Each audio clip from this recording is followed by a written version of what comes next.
People are killing themselves. They are anxious. They are depressed. They are lonely. That is why we need to end it, more than any inconvenience that it's been to the rest of us. I think... Will you take these questions on a picture back? Do you think you play good political It's a great asset. More inflation.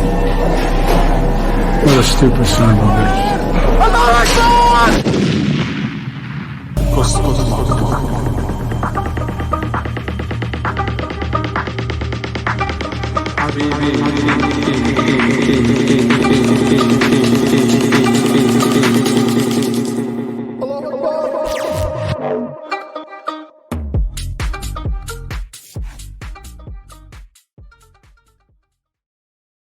Assalamu alaikum wa rahmatullahi wa barakatuh.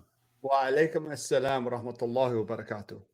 What's going on, the BBs? I'm Siraj Hashmi. I'm Mujahed Kobbe. We're the Habibi Bros. Welcome to another episode of Habibi Power Hour. Jay, how you doing? I am doing wonderful. Just got down from the mountains, set up there. Like Muhammad I was like before me. more of a valley type of person, if you know what Well, I mean. I live, well, I like going up and down that crack from time to time. 7 times to be exact. We don't want to waste any more time because we got a very special guest joining us this evening on a very well, you'll get to see it for yourself. Get in here, Susanna McIntyre, the president and CEO of the Atheist Republic. Susanna, thank you so much for joining us. Thank you for having me. You have no idea how excited I am to be here. I've been a Habibti since the beginning, and I feel like I'm a hidden Habibti because, well, one, I got banned off of Twitter, so I can't really interact with people there, and then two, it's also a running joke in my community that I'm a secret Shia, so I'm like a real Habibti. Absolutely, you're checking all the boxes. Hold on. Are you saying that whenever a disaster happens in the world, you're responsible for it? Exactly. There we go. I knew it. Perfect. I knew she was a Shia. Anyways. So, all right. So quickly explain to me why there's this running joke that you're a Shia. Oh, because I'm fascinated with studying Shiism. Well, I'm fascinated with studying Islam in general, but I have a special fascination in my heart for Shiism. I think as an ex-Catholic, I relate to the self-flagellation and crying a lot. It seems very familiar to my heart. Yeah, it seems like we do that to ourselves on Twitter all day long. So, the fact that you're now no longer on Twitter, I guess you can't enjoy the luxury of self-flagellating. Or is it? Oh, wait, but there are also some who self-fillet too, like Jay. In fact, he had a rib removed to self-fillet a little bit more than others. That was between I'm you not and gifted me in that DC. capacity. Yeah. So where can people find you if they want to look you up and follow you on social media or online? Well, mainly it would be like our YouTube channel that we have, so that'd just be Atheist Republic. We have the main English channel, and then we also have channels in Farsi, Arabic, and we recently started one in South Africa, which is awesome. But in terms of me personally, I'm just being a square over the only thing I have left standing is like Instagram, really, and so my Instagram is at triple dimpled because I have 3 dimples. So. Oh, wow. Odd number. That's got to drive anyone with OCD nuts. Oh, totally. I hope you don't have OCD. I hope you don't have OCD because, the unevenness will probably really, set them off. Nah, not really. That's good. It's good. So why did you get banned off of Twitter? I actually don't know. Like, Twitter never told me. In the emails that you get, when you violate policies or whatever, usually they are very specific about what policy you violated. I still don't know to this day, even when I appealed. So I suspect it was because of the targeted mass reporting and mass harassment campaigns that were against me from Hindu ethno-nationalists on Twitter. Yeah. Yeah. Well, so explain that. Did you come to blows with the Hindu nationalists? Yes.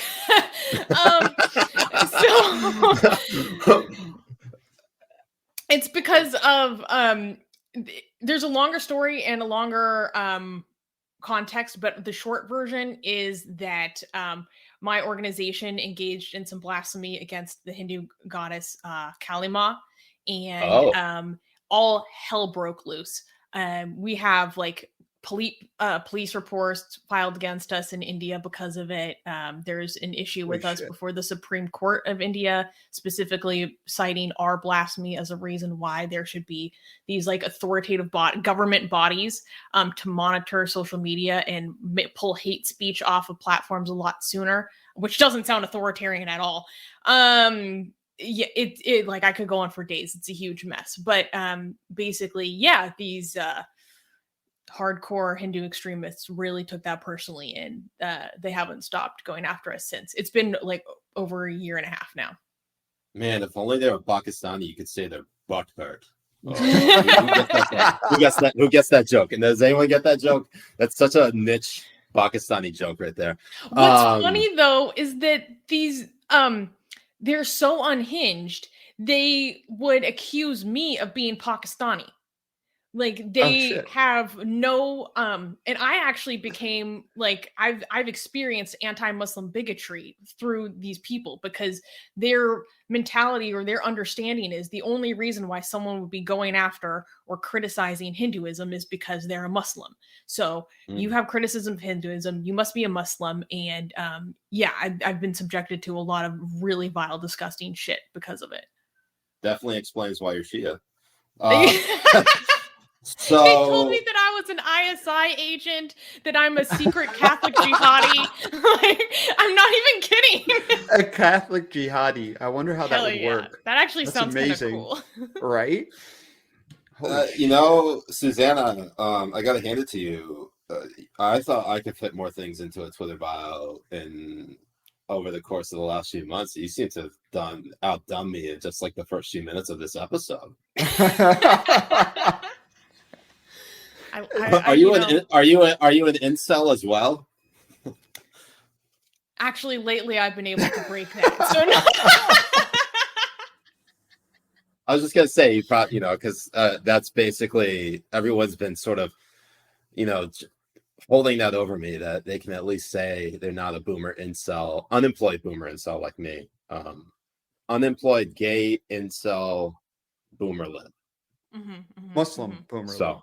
Muslim boomer. Sorry, see, like all the labels keep coming. So come. Anyways, let's get back to the ethno-nationalist. Have you any status on that current episode? I mean, what the hell is going on now? Are you still in fear of your life? Are you in fear of your life right now? Oh, I'm not actively in fear of my life. I'm very lucky to not be under Indian jurisdiction. Like a lot of the stuff that I deal with would not be a laughing matter if I lived in a different area. But I feel safe and secure where I am. I have had some incidents that were scary, but I can't really talk about that publicly. I can maybe tell you guys after the show. I'm sure. That sounds kind of crazy. It usually is just like a threat online and it stays that way, or sometimes they like to like spam a lot of like deep fake porn of me getting raped to my inboxes and stuff. Oh my god. And that's like not even as bad as it gets. But I don't really fear for my life in terms of what's going on. We've had a number of legal cases filed against the founder of my nonprofit, my organization. His name is Armin Navabi. And he was the one who like initially did the big blasphemy that got such a big reaction. And there's also a case in the Delhi High Court right now that the Delhi High Court has basically told Twitter that they have to remove like our tweets because they break the laws. And there's another hearing coming up in February. Yeah, so India actually does have a blasphemy law. It's the same area of the penal code that's used in Pakistan for blasphemy, which was a leftover from the British era, 295A. Yes, and actually, interesting story about the blasphemy law in Pakistan. The governor of Punjab Shabazz Taseer. I'm sorry, Salman Taseer. Salman Taseer. I actually am good friends with his family. I went to school. His son, Shariar Taseer, and I were classmates at Lahore American School. My older sister this dated. Is crazy. My older sister briefly dated Shabazz, and then Shabazz was kidnapped shortly after Salman Taseer was gunned down in 2011 for defending what was it? Asia Bibi. Asia Bibi, yes, Asia Bibi for alleged blasphemy of the Prophet Muhammad, and his own bodyguard basically emptied the clip on him, and then was hailed as a hero. Subsequently, was put on trial and found guilty of murder, and then sentenced to death. And now his tomb is turned into a shrine for basically everyone who wants to uphold the blasphemy law. He's a martyr. He's celebrated as a martyr. Yeah, he's a murderer. Okay. Absolutely. The reason why I was kind of smiling as you said that this is crazy. This is a small world. Like, I know his other son, Sean. Like, this is a painting by Sean Taseer right here. Oh wow. Yeah. I don't think I've ever actually met Sean. Oh, he's a sweetheart. He does amazing work. Is he older than Shabazz and Shariar? Okay, yeah, so Sean had to leave Pakistan because there was a fatwa put on his head as well because of his speaking out against the blasphemy law. And he has an amazing organization now called Pakistan for All, and it's towards really protecting religious minorities in Pakistan. Like, he's a hero of mine. He's an incredible person. That's great. That's wonderful, man. That's crazy. Yeah, I'm like, wait a second, what? So, as the only person who's not an atheist here, as someone who firmly believes in God and actually identifies as Muslim, despite the fact that Susanna is somehow a secret Shia and faces more anti-Muslim bigotry than I do. Let's talk about your journey. It's all Takia, exactly. Yeah. I think it is a good time to expound upon your journey, and I think Jay, you've also had a very similar, I don't know if you've had a very similar journey or spiritual experience or lack of thereof, but I'm just opening the floor. How did you get to be where you are? Me or Susanna? Me first. No, shut the fuck up. Shut the fuck up, Jay. I apologize. So I grew up in a Catholic family. And we weren't like fundamentalists or anything, but so I grew up in Seattle, and in comparison to the very, liberal kind of alternative culture of Seattle, the community that I grew up in, and particularly my family, was noticeably more conservative. I realized I've just kind of like been a black sheep my whole life. And I realized at a very early age around the age of like 14, that I was bisexual. And so to kind of really like cognitively thrive and survive, I had to like leave faith for emotional reasons, instead of, really living under this feeling and belief that I was inherently flawed, that I was an abomination. But like I just said, I kind of left for emotional reasons. So I realize now, looking back, that I still treated myself as if I was bad for not following God's laws, even though I didn't really believe in God, or I made the active decision not to follow. I still put a really harsh judgment on myself and treated myself badly because I did think that I was bad for not following these tenets in a way. And then a few years ago, I was going through a lot of stuff, a real period of change and struggle, and I deal with a lot of like religious trauma. So I was trying to understand kind of like how this happened to me, and the processes of indoctrination, basically. And so I started studying cult psychology because it's just something that's very interesting to me. And then through that, I started studying critical thinking in a very structured, formal way. And that really helped me grow as a person. It changed me completely politically. And then as exercises for fun, I would go watch debates between like someone from X faith and then an X from that faith. And that's when I started to approach the question of faith from a more rational and logical perspective. And I think that really helped me have a better quality of life, because I realized, why am I judging myself as bad and treating myself badly for something that, when I think about rationally, I personally believe there isn't evidence of its existence. So I shouldn't treat myself poorly for not following something I don't even believe exists. That's like a very overarching short version of the story. Jay. So when I was 16, I found out that I'm playing.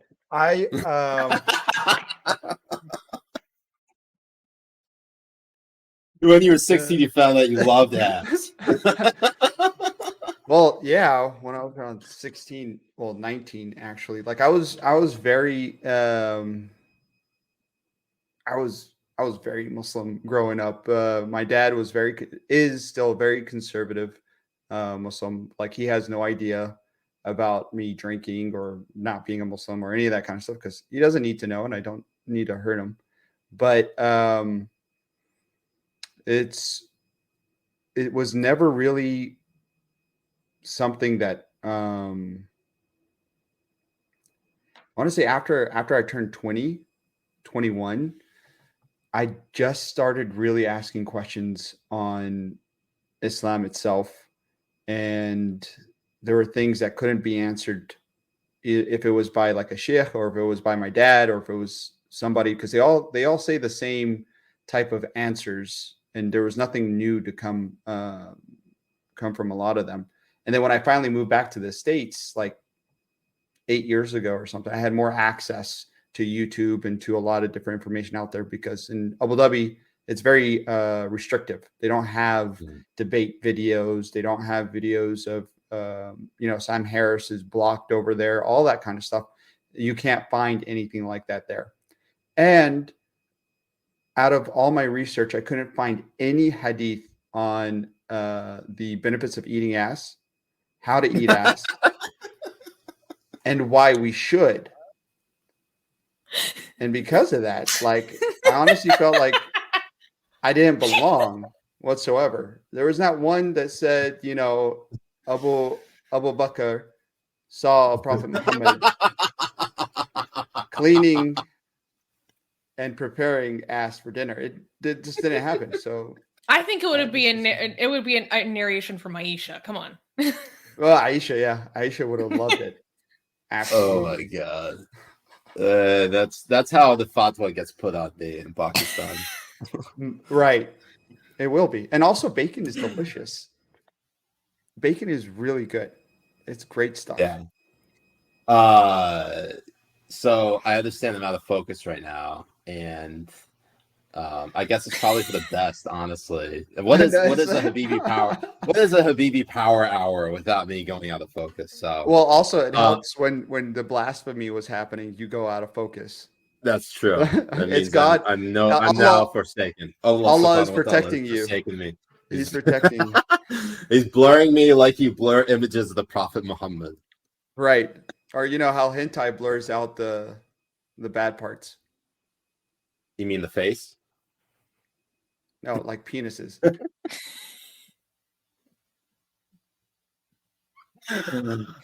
Susanna, you caught us on a great night. We're feeling extra limber. I love it. Are you kidding me? I'm here for all of it. I know what I signed up for. Good. Okay, this good. Is nothing in comparison to the stuff that Jay sends me. He terrorizes my DMs. Well, he does spend part of his life with Hezbollah, so that actually kind of fits the brand. Hey, it was a one detour. I didn't mean it. It was a one-time thing. It was a one thing. They handed out flyers. They said there was cake. I went over to see what was happening. They said Jews had to die. I said, but where's the cake? Okay, the cake so first. somewhat of a prodding question. Now, Mm-hmm. what is your overall mission at Atheist Republic? Now, is it that you are opposed to organized religion, or is it that you're opposed to faith altogether, or belief in God, I should say? I am, well, as an organization, we are really focused around providing a community for people who have left religion, because for a lot of, in society, you know, religion does have a lot of pro-social benefits, mainly the benefits of community and having a place to go and a place to belong. And people do experience a lack of belongingness, or oftentimes active rejection when they do leave religion. And so providing a community is a really amazing way to really save lives a lot of times. And in particular, we provide a lot of community online because we have a focus on countries where apostasy is criminalized. So there are 10 countries around the world where apostasy is punishable by death. And so for a lot of these people, online is the only place where they can really kind of safely pursue that community and express themselves. And before I let you continue, those 10 countries, do they rhyme with Fuslim? No, but they all have something in that vein in common. Okay. And pretty conspicuously. So we're really focused around providing a community for atheists, giving them a voice, and we have it as a personal passion to really protect free expression, promote free expression and other enlightenment values. Because obviously, if there was a actual protection of freedom of expression or freedom of religion in these areas, that people wouldn't have experiences like that, or it wouldn't be carried out and punished by the state. Mm-hmm. In terms of the question that you asked me, I personally have a problem with faith itself. I'm not someone who tries to tell people what to think. I hope that I give people tools to help them think for themselves. And so I do try to talk a lot about critical thinking skills and also how to identify destructive organizations or destructive ideologies. And so my issue with faith is the use of faith as a methodology for establishing truth, I believe, is fundamentally flawed. And so we have an issue with, not only the conclusions that you reach through religion. I believe we could all identify like bad conclusions that people reach because of religion, but that we also have an issue with the methodology of faith itself. So if there was like one prime example that comes to mind, where would you say, like, in terms of faith and organized religion, society as a whole has reached sort of the wrong conclusion that gets away from truth? Male circumcision. I think male circumcision is a crime against children, and we just accept it. They shaved my penis without my consent. They did when I was born. Right, it's right there. I see every day. In the morning, I see it. I was like, how could they do this to me? How? But like, actually, it's crazy. It is. It really is. If you think about it, it's insane. If someone did that to an adult male, they'd be put in jail for it. But this is accepted that we do it to children. Okay. And I don't think it receives the level of outrage that it should. Female genital mutilation receives a lot of outrage, but I think it's very sexist that we are not outraged about what we do to little boys on a daily basis. So I was not prepared for this answer, Susanna, because no one gives a shit about men's penises, let alone our balls, more than apparently you do. And I will wear that proudly, sir. You will wear this foreskin proudly. Yeah. all the missing foreskins, all the missing foreskin. So, I don't even know where to begin really with this because, you just do you view it more as like a consent issue? Is that what it is? Partially, it's partially a consent issue. The vast majority of the time is completely medically unnecessary, and I think it's a horrible experience to inflict upon a child. Period. Even if we don't remember it. Yeah. Okay. All right. Yeah. Fair. I mean, I'll just say I don't remember me getting circumcised. It definitely happened, but I don't remember it. I remember it like it was yesterday. Oh no! Saw them strap me down, hold me down. I was just a little 7 pound 8 ounces. It's like that big. My penis was like that big. It's still that big. I don't even know how he's able to cut it without missing. Well, that happens too, and people are botched for life. Yeah. Well, for you also lose good reason. You lose sensation. You lose, and there's no reason behind it. There isn't. There's a. Well, besides the fact that God demands a blood sacrifice. Well, also, that's the reason. When I was growing up, the reason told to us was it's so you could be clean. Not. Yeah, that was what I was kind of told. Right. But you don't buy that, Jay? You don't buy that. It's been completely disproven. It's not for health. It's not for cleanliness. It isn't. Okay. So what do you think it's just for? It's just arbitrary at this point? It's like she was saying, it's just a religious tradition that was passed down for God knows how long. Maybe 1400 years ago. Whoa. Did you just say God knows how long?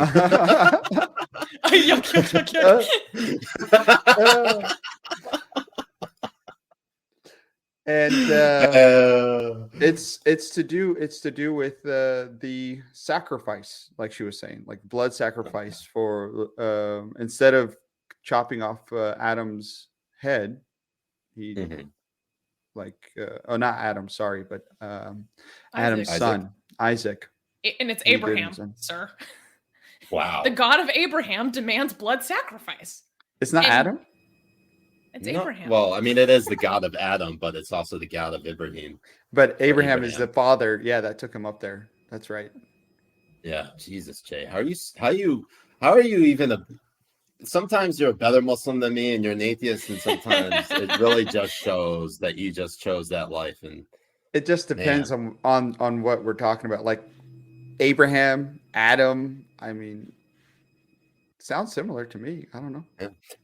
Andrew Dorsey says like 20 to 33% of nerve endings get the axe. Probably served an ancient purpose, but it is pointless now. I kind of got that pun. I don't know if that was intentional, but that was pretty good. That was a good one. Wait, I just got that right now.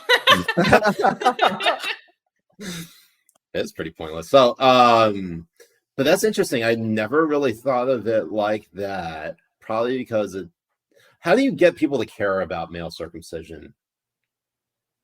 Oh, I mean, this isn't like something that I'm on the forefront of crusading for, but it is something that I do think matters. I used to actually think it was pointless and stupid. And I remember like once turning on a documentary about the circumcision debate and like literally laughing because I thought like, who cares this much about baby dicks? How ridiculous.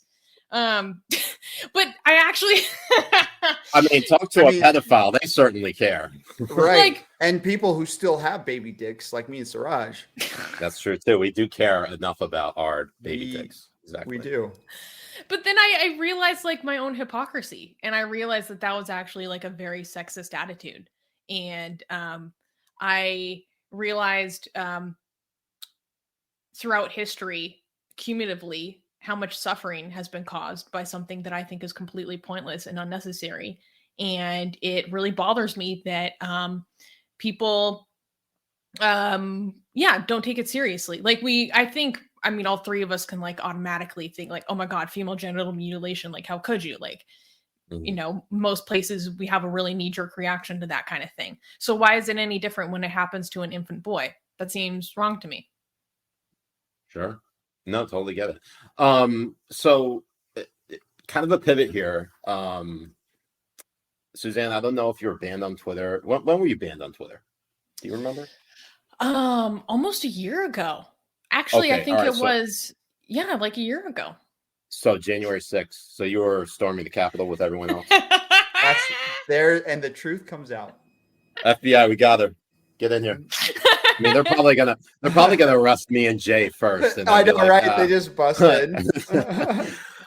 So I don't know if you have been kind of in the loop of what's going on Twitter, but Jay actually brought this up to me today, and I completely forgot about it. I actually put the Atheist Republic on the list. Do you Yes, recall no, this? I was talking to Jay about this.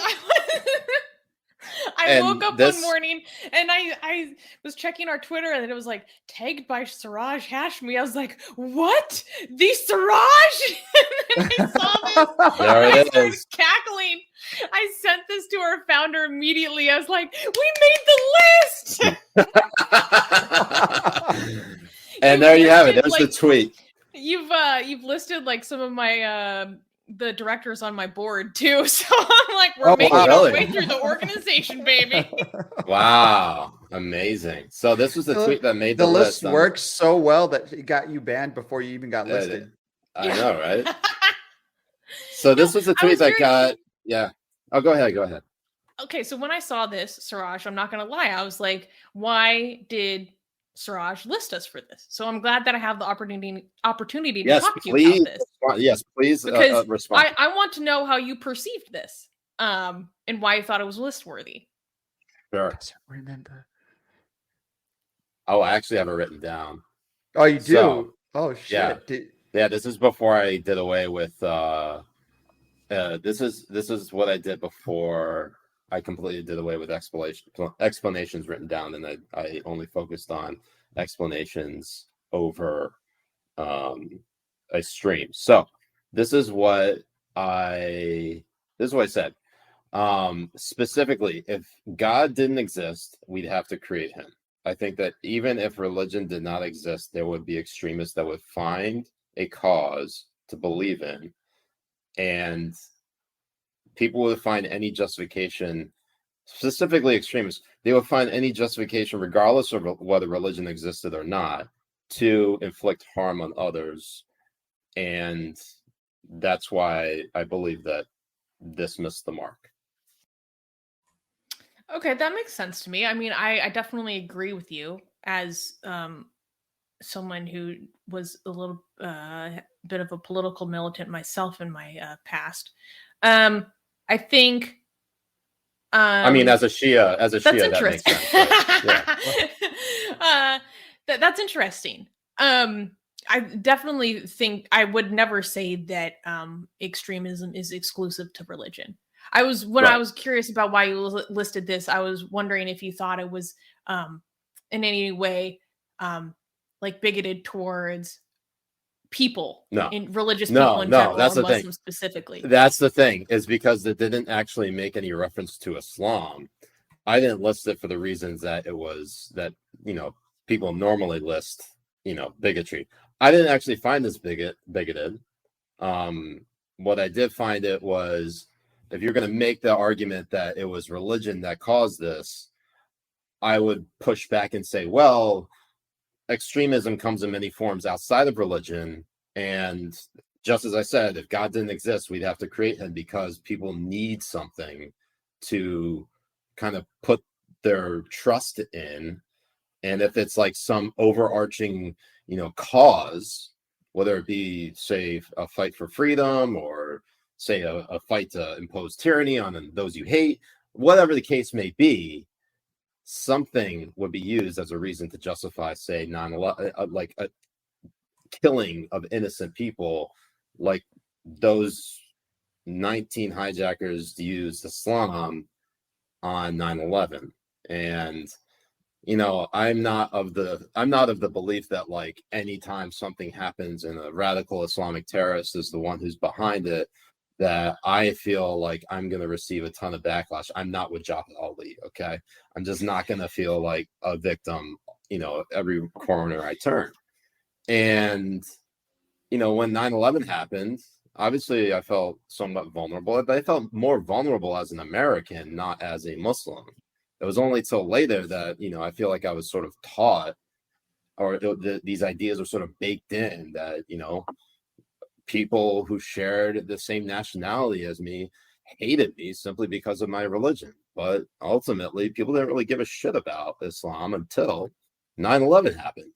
So honestly, I don't blame a lot of the, there's a lot of animosity that happens because of certain extremists. And we know full well that people can just straight up, that one extremist can just taint the entire group of people.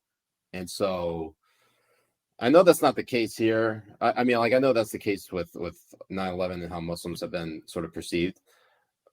But, we're more than 20 years past 9/11, and there's some people who still hold that like victimhood badge or that sleeve that they're like, oh, woe is me. People just hate me because of my faith, and I'm just going to use that to build a brand off. No, fuck that.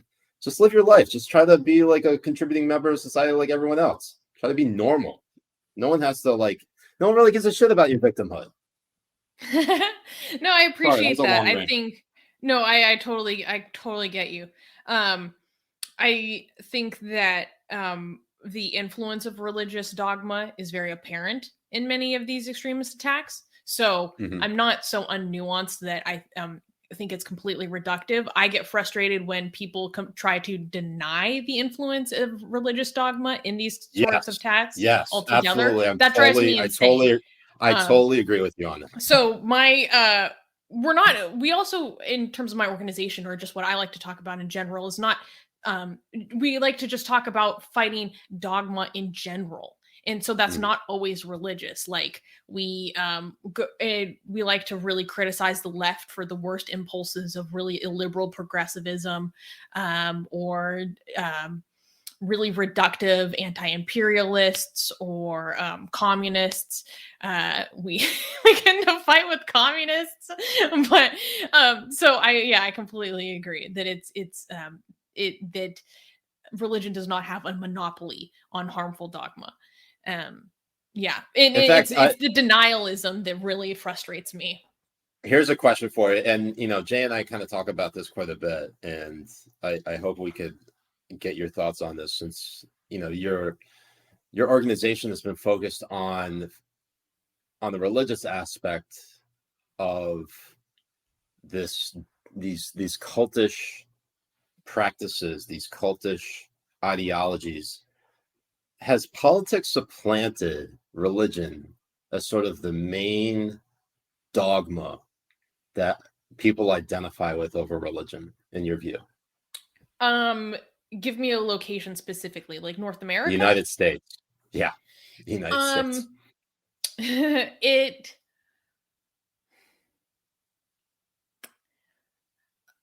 That's tough. In many ways, yes. It's hard to give a full yes or no, because things like QAnon are so obviously highly influenced by aspects of evangelical Christianity. And that just shows up in the polling and study of it as well. But in terms of on the left, this is like my experience. There are issues of really destructive ideologies and thought patterns, or practices that I think are a problem. So it's not everything that I would paint the entire left with. Maybe some sub communities, maybe certain areas. So I live in the Bay Area, and I think we really deal with some of the worst impulses of the left here. And I've experienced a lot of that. firsthand. There's just some wild shit that happens, man. Yeah. No, I bet. I mean, it was really bad. You had religious candles of Fauci or like Mueller or fucking any of these other people that they would go and get. I went by a gift shop the other day and they had the little, prayer candles of like AOC and Biden and Kamala and Obama. And I was like, this is so cringe on so many levels. Like I can't even deal. It's creepy. It really is. And it's something that they've replaced. I honestly do think there is a lot. Oh my God. Oh yeah. Praise be. Praise be to AOC. Oh my God. That's amazing. That's so good. That's insane. I mean, a lot of people have switched over from religion to politics. I think on the left, and I think it is very apparent because of now these, hate speech laws that they want to put up to push away any type of narrative or speech that goes against their agenda. And I think that has high influence from blasphemy laws, from religion and stuff, because they think that saying different things are going to hurt people's feelings. But these are, to me, everyone has a certain offense level, but they want to pretend like it's going to mask everybody. So like if you joke about trans issues, then you're going to kill all trans people. Yeah. So we have to bring that down. The hyperbole, the hysteria, the histrionics, it drives me crazy. And I used to be that person. I mean, I used to like straight up roll with Antifa. Like, so I get how real it gets. And so you're no Siraj's stranger. You're no stranger to jihad and jihadism. Exactly. None So whatsoever. my This is next making question sense. for you is raise your right finger, right hand and your right finger. And can you repeat this after me? Ashhadu an la ilaha illallah, ashhadu anna Muhammadur Rasulullah. Well, I'm not going to be able to pronounce it yet, but I have taken the Shahada before. Yes. She has. We got it. Yes. So now That's all we needed. So since you have already confirmed that you've taken Shahada, With your in finger up. in your experience as a Muslim woman, Shia, of course, so that anti-Muslim bigotry is not misplaced. All those attacks made by those Hindu ethno-nationalists has been accurate, have they not been? 100%. Essentially. Very good. What are you drinking There tonight? we go. First Suzanne? one of the show, baby. Oh, there you are. There we go. What is that? What are you drinking? I'm drinking a Big Daddy IPA. Hell yeah. IPA. God damn. You are I from know. California. God, You really are. Right. You really are from California. I can't stand it. Okay, so we got about 15 more minutes of this very public episode before we get into the more spicy topics for the post show. Which we haven't been already. Spicy. It's been pretty spicy already. But when you talk about your experience being part of this leftist ideology / religion, saying that you roll with Antifa, first of all, what led you down that path? And then what led you out of that? I think, so my background of coming from a very conservative right-leaning family and then being a queer person, I have historically had just a very knee-jerk reactionary reaction to conservatism and right-leaning things because it's been such a harmful thing in my life historically. And when you're a young adult and this is what you're starting to realize about yourself, like who is supposed to protect you? Well, obviously it's the left, right? Mm-hmm. So that was very easily, okay, so this is who I align with. This is who fights for me. This is who provides me resources. Tells me that I'm okay, that I'm not something broken. And And so what really radicalized me was, man, okay. When I tell you this stuff, like, keep in mind, I'm a young adult, okay? Like, I'm like, yeah, okay. I got really radicalized when Trump was elected. And it was something that blindsided me, like, truly. Are you talking about when he got elected in 2016 or in 2020? The first time. So I was 21 when he was first elected. So Okay, the first time. So you do believe he's still president. He's still president. Yes. Oh, gee, I didn't even catch what you did to me the first time. I was like, what are you talking about? Can I just tell you one thing? I mean, like, this is already known, but like, everyone knows I'm basically married to the Kraken lawyer, so Yeah. it's extra funny I because know, I get to do that. Yeah. So I when he was elected, I had like just turned 21. I'd been going to school in the Bay Area, like literally pursuing my minor in critical gender and sexuality studies. So you can imagine what kind of rhetoric I was surrounded by. And fun. I perceived this like as I really experienced and felt it as this like existential threat. As a young adult, I really couldn't comprehend how adults, all these generations above me, were just like letting this happen. I was like, how could they just let this happen? And this is also during the period of time where there's lots of Antifa or like far left agitation in the Bay Area. So within the prior 2 years, there had been, the riots and violence surrounding Milo Yiannopoulos and Ann Coulter showing up at the UC Berkeley campus. And so this is all in my environment, right? And then what really sent me over the edge was the whole kids in cages migrant crisis situation. And of course, now I'm much more informed about how long these policies have been in place and that this preceded Trump, and a lot more of the nuance of the situation. Right. But I was again hit with this sense of like, this cannot stand. Like, I am someone who human suffering is really intolerable to me. And I again could not comprehend how there were all these adults in the world that were letting this happen. And I really deeply felt that if more people just stood up and took action and did something about it, this wouldn't be happening. And so in my area, where people have literally expressed to me, they come here to get radicalized. Who do I see doing something? Well, hold up. Are you in Syria right now? Holy shit, Jay! When did I?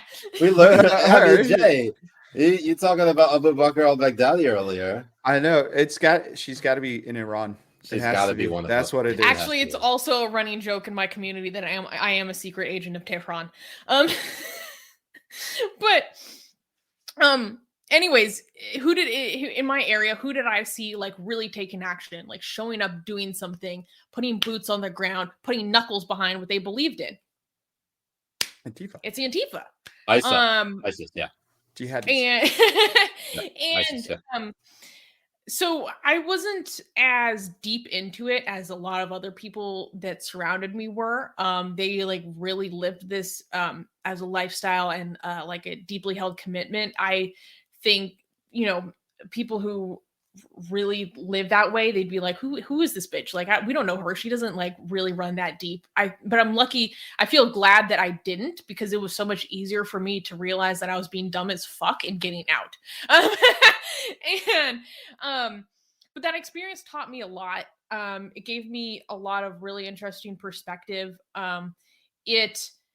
And then especially with all the rioting that happened during the summer of 2020, I think I had really firsthand understanding of what it's like to be in a crowd doing these kinds of things. What does that feel like physically? How does that, it's so hard to describe. It almost feels like there's this primal part of your brain that's activated and you're just reacting to things moment to moment, and everything about your experience and physicality is so heightened. It's like any ass. You're in like this kind of mob, big group undertaking this thing. And it also made me really freaking angry to see just the like widespread straight up gaslighting that was coming from liberals and the left about what was really going on. It made me really what do you mean specifically that they were gaslighting? So when there was the whole defund the police, and then there were people pushing for abolish the police, and then people would come forward and say, oh, well, when we say abolish the police, we don't really mean abolish the police, we mean blah blah blah blah blah. And I'm like, no, they fucking mean abolish the police. And I know this because I was surrounded by people willing to put knuckles behind this, willing to break windows behind this. They fucking mean what they say. So and I know they mean what they say because I've seen people getting assaulted personally over shit like this, So I felt getting like people assaulted for wanting to defund the police, or getting assaulted for being against wanting to defund the police? Being assaulted for being what my group at the time would have portrayed as far right, white nationalist, that kind of thing. So maybe those people actually were. I wouldn't have known at the time. So would, just as a quick question, would Antifa view Jay and I as far right white nationalists, despite the fact that we're both half brown Muslims?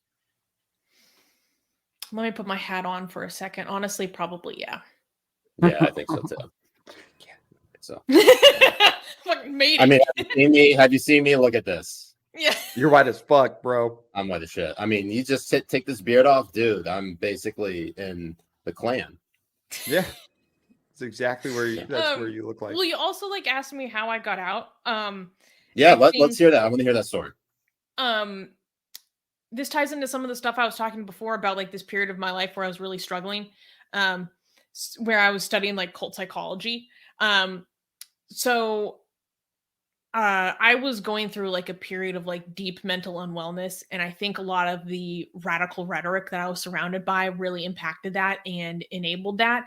And so I was just kind of really isolating myself from where I had associated previously, and really trying to, I'm a very self-reflective person. And me too. I am very self-reflective. That's great to hear. I love people who can reflect on a lot of shit. But anyways, yeah, most of my friends would say that I'm probably too self-critical. And so I started studying cult psychology so that I could understand this burden of shame that I carried around every day, left over as a hangover from growing up in my religious experience. But then what I was not expecting was that when I was learning how to identify destructive organizations, how to identify destructive ideologies, that it started to align very uncannily with a whole different aspect of my life that I was involved in. And I was like, oh, wait a minute. Hey, look at us. Who would have thought? Oh, not me. Yeah. It's well, hold up. I was not prepared for this.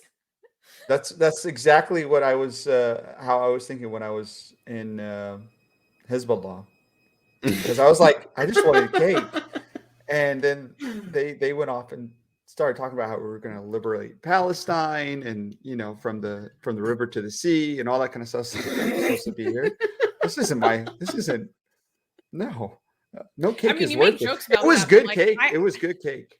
It was. I have friends who were actually legitimately married into Hizb Tahrir. Oh no, I have cousins who are actually active in Hezbollah right now. I know I laugh about it because I was there, and I find that these people, as scary as they may be, are still really fun to joke about. Oh yeah, and you need to. It's so empowering to me. Not that it's so empowering. When I was in this, We're gonna take them down one ass joke at a time. How many Hezbollah terrorists does it take to eat an ass? Exactly. None, because they blew themselves up. What?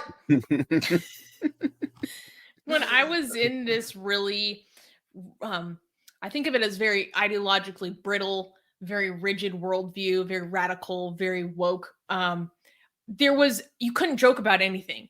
You couldn't just like have a laugh about everything. Everything was so serious. Everything was like life and death. Like you make a joke about a group, like you want to do violence against that group. Like you are contributing to people dying. Like it's so serious. And so for me, it is so fun to just laugh about these things and just joke. And it's actually bringing me back to who I naturally am. Like that experience really took away a lot of my own personal curiosity for the world, my own really irreverent, inappropriate behavior, or just humor. Yeah. So I think that's something that's very, very important. Yeah, it's part of the reason why I created something like the list, because at some point, people online take themselves way too seriously, and the only way to sort of undercut or undermine them is to just laugh at them, because they don't realize how ridiculous they sound. And ultimately, I mean, that's how I feel about politics by and large, is that, you know, the absurdity of it, you just have to laugh at it, because if you take this shit too seriously, you're just going to just make yourself miserable. Yeah. Which is why we drink specifically when we do this show. That's actually why I'm such a huge Habibti.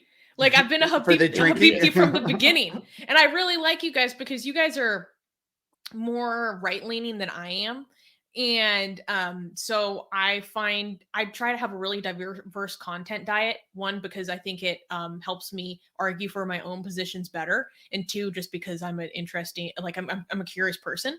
And I like to watch your show because it gives me a perspective that I maybe wouldn't have considered before, or maybe issues that I wouldn't have thought of as important, but you maybe give me like a new perspective. And also you guys are fucking hilarious. And it's so much more enjoyable, and you guys aren't loons. Like I do watch, you know, like real hardcore, like Trumpers, and I can't take them seriously. Their reasoning is shit. The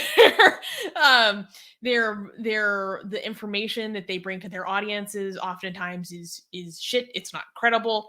But you guys are very thoughtful. And I think my favorite thing is how brazen you guys are. Especially obviously Jay. One thing I really appreciate coming out of my whole experience is a certain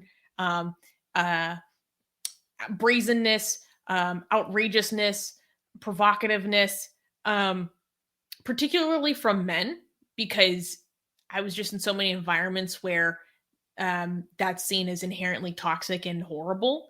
But I love it. Well, before we go to the after show, let's take a couple quick questions from the Habibis who are currently watching. I know we have a question here from Blake By, who said, by the way, before we continue on with this question, I have to stipulate that Blake By should resign from his post as councilman of Hillsborough. If he doesn't, we will be incensed and forced to riot like Antifa, and Susanna would be forced to take up that mantle and lead the charge and train the Habibis to riot, because she has that professional experience. So Blake, can I tell you something funny?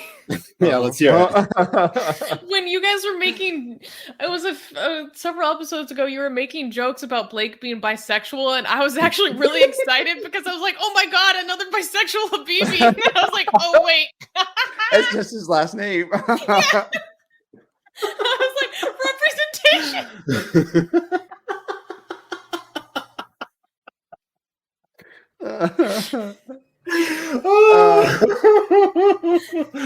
All right. Just another reason why Blake should resign.